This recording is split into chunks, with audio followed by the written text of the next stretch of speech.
So this is the 5-day survey is only a pilot survey. So we are going to be taking some geophysical instruments and for the first time really testing them out in Croatian waters. They're a little bit warmer. The geology is a bit different.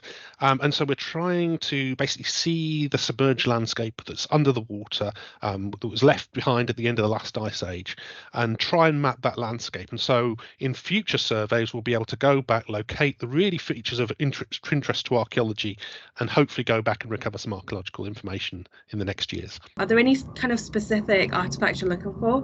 Because I know it's from like a specific period that you're expecting to find, but is there anything in particular you're hoping to find? So we're specifically looking for the late Paleolithic, so it's the end of the glacial ice age. It's when people start to becoming and have the societies that begin to become us.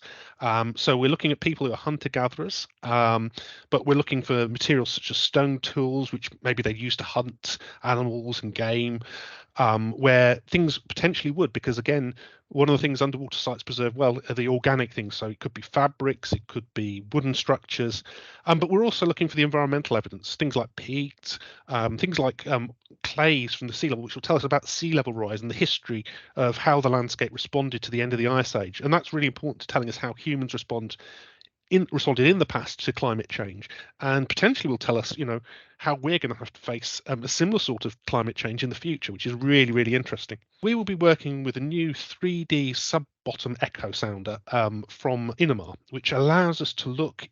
It basically sends down a big sound wave pulse through the water and it penetrates into the seabed and goes below the seabed. And the echoes that come back from that tell us about the information in the seabed down to basically a 10 centimeter level precision, which is really, really high levels of precision for that kind of device.